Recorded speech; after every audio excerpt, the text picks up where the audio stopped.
സംസ്ഥാന നിയമസഭാ തെരഞ്ഞെടുപ്പ് നടക്കാൻ പോവുകയാണ്. തൊട്ടു മുമ്പ് നടന്ന നിയമസഭാ ഉപതെരഞ്ഞെടുപ്പ് കൊണ്ട് ശ്രദ്ധേയമായ സ്ഥലമാണ് പാലക്കാട്. പക്ഷെ ഇപ്പോൾ പാലക്കാട് ഏറ്റവും അധികം ശ്രദ്ധിക്കപ്പെടുന്നത് രാഹുൽ മാങ്കൂട്ടത്തിലിന്റെ സ്ത്രീപീഡന കേസുകളുമായി ബന്ധപ്പെട്ടാണ്. 3 കേസുകളാണ് MLA ആയ രാഹുൽ മാങ്കൂട്ടത്തിനെതിരെ ഉള്ളത്. ആ കേസുകളിലൊക്കെ അദ്ദേഹത്തിന് ജാമ്യം ലഭിച്ചിരിക്കുകയാണ്. ഇപ്പോൾ അദ്ദേഹത്തെ പാർട്ടിയിൽ നിന്ന് പുറത്താക്കിയോ എന്ന് ചോദിച്ചാൽ പുറത്താക്കിയിട്ടില്ല എന്ന് പറയും. അതേസമയത്ത് നിയമസഭാ കക്ഷിയിൽ നിന്ന് അവർ സസ്പെൻഡ് ചെയ്തിട്ടുണ്ട്. MLA എന്ന നിലയിൽ അദ്ദേഹം കോൺഗ്രസ്സുകാരൻ എന്ന നിലയിൽ പങ്കെടുക്കില്ല എന്നാണ് ആദ്യം പറഞ്ഞതെങ്കിലും ഒരു ദിവസം അദ്ദേഹം നിയമസഭാ സമ്മേളനത്തിലൊക്കെ പങ്കെടുക്കുകയൊക്കെ ചെയ്തിരുന്നു. ഏതായാലും പാർട്ടിക്കകത്ത് രാഹുൽ മാങ്കൂട്ടത്തിലിനെ തുടരാൻ അനുവദിക്കണോ അല്ല അദ്ദേഹത്തെ പറഞ്ഞു വിടണോ എന്നുള്ള കാര്യത്തിലൊക്കെ തന്നെ തർക്കമുണ്ട്. കോൺഗ്രസിലെ ഉന്നതരായ പല നേതാക്കൾക്കും രാഹുൽ മാങ്കൂട്ടത്തിലിനെ പോലൊരു വ്യക്തി പാർട്ടിക്ക് ഉണ്ടാകുന്നത് ക്ഷീണമാണ് എന്ന അഭിപ്രായമാണ് ഉള്ളതെങ്കിലും വലിയൊരു വിഭാഗം ഇപ്പോഴും, അത് സാമൂഹ്യ മാധ്യമങ്ങളുടെയൊക്കെ പിന്തുണയോടുകൂടി വലിയൊരു വിഭാഗം ഇപ്പോഴും രാഹുൽ മാങ്കൂട്ടത്തിലിന്റെ അനുകൂലികളായിട്ടുള്ള ആളുകളാണ് കോൺഗ്രസിന്റെ നേതൃത്വത്തിനകത്തുള്ളത്. അതിൽ നിലവിലുള്ള വടകര MP, മുമ്പ് പാലക്കാട് MLA ആയിരുന്ന ഷാഫി പറമ്പിലൊക്കെ ഉണ്ട് എന്നുള്ളത് എല്ലാവർക്കും അറിയാവുന്നതാണ്. അപ്പോൾ ഷാഫി പറമ്പിലിന്റെ ഏറ്റവും അടുപ്പക്കാരനായിട്ടുള്ള ആളാണ് രാഹുൽ മാങ്കൂട്ടത്തിൽ. നേരത്തെ ഉമ്മൻചാണ്ടി വരെ രാഹുൽ മാങ്കൂട്ടത്തിലിനെ യൂത്ത് കോൺഗ്രസ് പ്രസിഡന്റ് ആക്കുന്നതിന് അനുകൂലിച്ചിരുന്നില്ല, മറ്റൊരാളെ ആക്കുന്നതിനാണ് അനുകൂലിച്ചിരുന്നത്. പക്ഷേ അതിനകത്ത് ഷാഫി പറമ്പിൽ നടത്തിയ ഇടപെടലുകൾ വഴിയാണ് ഈ രാഹുൽ മാങ്കൂട്ടത്തിലെ പോലെയുള്ള ഒരാൾ യൂത്ത് കോൺഗ്രസ് സംസ്ഥാന പ്രസിഡന്റ് ആവുന്നത് എന്ന ആരോപണം ഇതിനകത്ത് തന്നെ വന്നിരുന്നു. അദ്ദേഹത്തെ സംസ്ഥാന ജനറൽ സെക്രട്ടറി ആക്കിയതും ഒക്കെ തന്നെ ഇങ്ങനെയുള്ള പിറകിലുള്ള ചില ശക്തികളാണ് എന്ന ആരോപണമാണ് നേരത്തെ തന്നെ ഉണ്ടായിരുന്നത്. ഇപ്പൊ ഏറ്റവും ഒടുവിൽ രാഹുൽ മാങ്കൂട്ടത്തിനെതിരെ എല്ലാവരും ശബ്ദിക്കുന്ന സമയത്തും അദ്ദേഹത്തെ വീണ്ടും നിയമസഭയിലേക്ക് മത്സരിപ്പിക്കാനുള്ള ശ്രമം നടത്തുകയാണ് കോൺഗ്രസിനകത്തുള്ള വലിയൊരു വിഭാഗം എന്ന ആരോപണമാണ് ഇപ്പോൾ ഉയർന്നിരിക്കുന്നത്. പല മാധ്യമങ്ങളും, ഇലക്ട്രോണിക് മാധ്യമങ്ങളൊക്കെ തന്നെ രാഹുൽ മാങ്കൂട്ടത്തിലുമായിട്ട് ഇന്റർവ്യൂ ഒക്കെ തന്നെ കൊടുക്കുകയാണ്. അങ്ങനെ അദ്ദേഹം ഒരു കുറ്റക്കാരനല്ല, ഒരു ഇരയ്ക്ക് കിട്ടുന്ന ഒരു നീതി അതിന് സമാനമായിട്ട് രാഹുൽ മാങ്കൂട്ടത്തിലിനാണ് നീതി കിട്ടേണ്ടത് എന്നുള്ള രീതിയിലുള്ള പ്രചരണങ്ങളൊക്കെ തന്നെ വ്യാപകമായി അഴിച്ചുവിടുന്നുണ്ട്. അതേപോലെ തന്നെ അദ്ദേഹത്തിനെതിരെ ആരോപണങ്ങൾ ഉന്നയിച്ച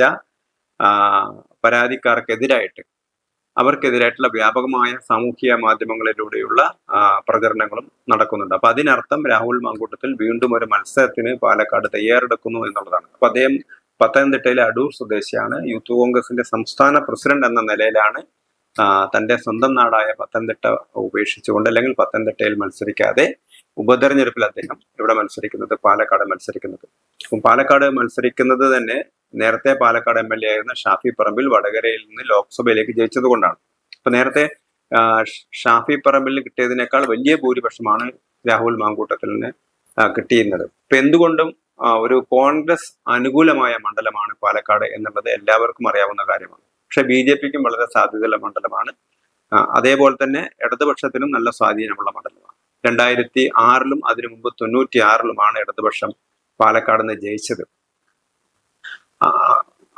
2006-ൽ ദിവാകരനും, KSRTC എംപ്ലോയീസ് യൂണിയൻ നേതാവ് ദിവാകരനും, അതിനു മുമ്പ് ഒരു നൌഷാദുമായിരുന്നു MLA മാരായിട്ടുണ്ടായിരുന്നത്. അതിനൊക്കെ മുമ്പ് 1967-ലും 70-ലൊക്കെയാണ് CPM-ന് ജയിക്കാൻ കഴിഞ്ഞത്. അതിന് ശേഷം ദീർഘനാൾ അതൊരു UDF മണ്ഡലമായിട്ടാണ് മാറിയത്. അപ്പൊ അങ്ങനെ നോക്കുന്ന സമയത്ത് എത്രയോ വർഷങ്ങളായിട്ട് ഒരു UDF-ന്റെ മണ്ഡലമാണ്. ചില എക്സെപ്ഷൻസ് നോക്കിയാൽ 96-ലെയും 2006-ലെയും ചില അപവാദങ്ങൾ ഒഴിച്ചു നിർത്തിയാൽ UDF മണ്ഡലമാണ് പാലക്കാട് എന്ന് നമുക്ക് കാണാൻ കഴിയും. അങ്ങനെയുള്ള പാലക്കാട് BJPക്ക് ജയിക്കാൻ പറ്റുമോ, അല്ല ഇനി കോൺഗ്രസിന്റെ സ്ഥാനാർത്ഥിയായിട്ട് രാഹുൽ മാങ്കൂട്ടത്തിൽ നിന്നാൽ ജയിക്കാൻ പറ്റുമോ എന്നുള്ള ചോദ്യമാണ് ഇപ്പോൾ ഉയരുന്നത്.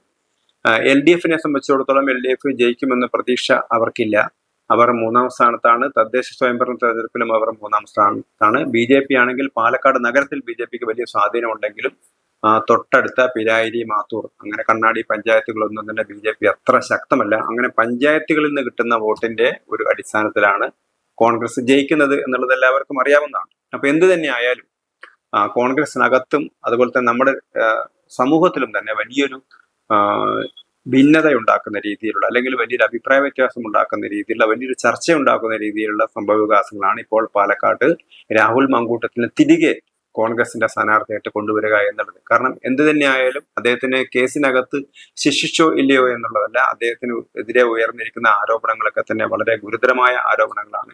ഇനി അദ്ദേഹം ആ നിയമത്തിന്റെ കണ്ണിൽ കുറ്റക്കാരനല്ല എന്ന് കണ്ടാൽ പോലും നമ്മുടെ രാഷ്ട്രീയ പ്രവർത്തകരെ സംബന്ധിച്ചിടത്തോളം ഉള്ള അവരുടെ പ്രവർത്തന ശൈലിക്ക് യോജിച്ച രീതിയിലല്ല അത് എന്ന് പറയാൻ പറ്റും. നിയമപരമായിട്ട് തെറ്റല്ലെങ്കിൽ പോലും സമൂഹത്തിൽ പൊതുപ്രവർത്തകർ പാലിക്കേണ്ട മാനദണ്ഡങ്ങൾക്കനുസരിച്ചല്ല, അല്ലെങ്കിൽ ശൈലികൾക്കനുസരിച്ചല്ല അദ്ദേഹം പ്രവർത്തിക്കുന്നത് എന്നുള്ളത് കോൺഗ്രസ്സുകാർക്കൊക്കെ തന്നെ സമ്മതിക്കേണ്ടി വരും എന്നുള്ളത് ഉറപ്പാണ്. അപ്പൊ കോൺഗ്രസിലെ പല നേതാക്കളും രാഹുൽ മാങ്കൂട്ടത്തിനെതിരെ ശക്തമായിട്ട് രംഗത്ത് വന്നിരുന്നു. പക്ഷെ അവരെയൊക്കെ നിശബ്ദരാക്കിക്കൊണ്ട് വീണ്ടും രാഹുലിനെ പാലക്കാട് സ്ഥാനാർത്ഥിയാക്കി നിർത്തുകയാണെങ്കിൽ അതിന്റെ ക്ഷീണം കോൺഗ്രസിനായിരിക്കും. അത് പാലക്കാട് ഒരിക്കലും കോൺഗ്രസ് ജയിക്കാൻ കഴിയില്ല എന്ന് ഉറപ്പാണ്. രാഹുൽ മാങ്കൂട്ടത്തിനെ പോലെ ഒരാളെ നിർത്തിക്കൊണ്ട് ഒരിക്കലും ജയിക്കാൻ കഴിയില്ല എന്ന് ഉറപ്പാണ്. അത് പാലക്കാട് മാത്രമായിരിക്കില്ല തിരിച്ചടിക്കാൻ പോകുന്നത്, മറിച്ച് മറ്റ് പല മണ്ഡലങ്ങളിലും, കേരളത്തിലെ മറ്റ് പല മണ്ഡലങ്ങളിലും ഇതിന്റെ തിരിച്ചടി UDF ഉണ്ടാകും എന്നുള്ളത് ഉറപ്പാണ്. അതുകൊണ്ട് രാഹുൽ മാങ്കൂട്ടത്തിലിനെ വീണ്ടും സ്ഥാനാർത്ഥിയാക്കി കൊണ്ടുവരാൻ ആണ് കോൺഗ്രസ് ശ്രമിക്കുന്നതെങ്കിൽ ഒരുപക്ഷെ കോൺഗ്രസിലെ പല മുതിർന്ന നേതാക്കന്മാരെയും വരച്ച വരയിൽ നിർത്താൻ കഴിയുന്ന രീതിയിലുള്ള ശക്തിയുള്ള പല കാരണങ്ങൾ കൊണ്ടും ശക്തിയുള്ള പല നേതാക്കന്മാരും രാഹുൽ മാങ്കൂട്ടത്തിനെ പിന്തുണയ്ക്കുന്നുണ്ട്. അപ്പൊ അതുകൊണ്ട് ഒരുപക്ഷെ അവരുടെയൊക്കെ പിന്തുണയോടുകൂടി തന്നെ രാഹുൽ മാങ്കൂട്ടത്തിൽ കോൺഗ്രസിന്റെ സ്ഥാനാർത്ഥിയായിട്ട് വന്നുകൂടായികയില്ല.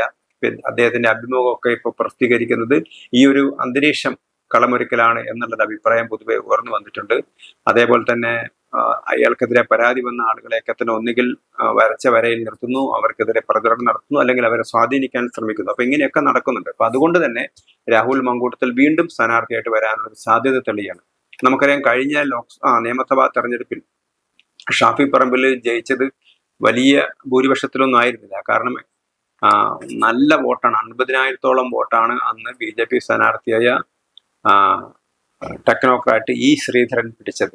പക്ഷേ പഞ്ചായത്തുകൾ പ്രദേശങ്ങളിലുള്ള ആ ഒരു ഭൂരിപക്ഷം കൊണ്ടാണ് ഷാഫി പറമ്പലിന് ജയിക്കാൻ കഴിഞ്ഞത്. അപ്പം അതിന്റെ ഒരു കുറ്റബോധം ഇപ്പോഴും പാലക്കാട്ടുകാർക്കുണ്ട് എന്നാണ് എല്ലാവരും പറയുന്നത്. കാരണം അന്ന് ഷാഫി പറമ്പിലിനെ തോൽപ്പിച്ചുകൊണ്ട് അന്ന് ശ്രീധരൻ എല്ലാവരും വോട്ട് ചെയ്തിരുന്നെങ്കിൽ, ശ്രീധരൻ വോട്ട് ചെയ്തിരുന്നെങ്കിൽ ഇങ്ങനെയൊരു സംഭവം ഉണ്ടാവുമായിരുന്നില്ല. ലോക്സഭാ തെരഞ്ഞെടുപ്പിൽ ഷാഫി പറമ്പിൽ മത്സരിക്കുന്നതുകൊണ്ട് അവിടെ ഉപതെരഞ്ഞെടുപ്പ് ഉണ്ടാവുമായിരുന്നില്ല. ഉപതെരഞ്ഞെടുപ്പ് വന്നതുകൊണ്ട് രാഹുൽ മാങ്കൂട്ടത്തിൽ വരുമായിരുന്നില്ല. അപ്പൊ അങ്ങനെയുള്ളൊരു സംഭവങ്ങളെ ഇല്ലാതാവുമായിരുന്നു എങ്ങനെയായിരുന്നെങ്കിൽ ശ്രീധരനെ ജയിപ്പിച്ചിരുന്നെങ്കിൽ. അപ്പൊ ശ്രീധരനെ ജയിപ്പിക്കുകയായിരുന്നു ചെയ്യേണ്ടിയിരുന്നത് അല്ലെങ്കിൽ അവർ ചെയ്തതിലൊരു പശ്ചാത്താപം ഇപ്പോഴും പാലക്കാട്ടെ പലർക്കും ഉണ്ടെന്നാണ് മനസ്സിലാവുന്നത്. അപ്പൊ അങ്ങനെ ഒരു പശ്ചാത്തലത്തിൽ പാലക്കാടിന്റെ ഇന്നത്തെ ഒരു അവസ്ഥയിൽ രാഹുൽ മാങ്കൂട്ടത്തിനെ നിർത്തുകയാണെങ്കിൽ അത് കോൺഗ്രസിന് തിരിച്ചടിയാകും എന്നുള്ളത് ഉറപ്പാണ്. മാത്രമല്ല, കോൺഗ്രസ് നമ്മുടെ സമൂഹ മനസാക്ഷിയോട് തന്നെ അതിനോട് തന്നെ ഒരു വെല്ലുവിളി ഉയർത്തുന്ന നിലപാടായിരിക്കും കോൺഗ്രസ് ഇങ്ങനെ സ്വീകരിക്കുന്നത്.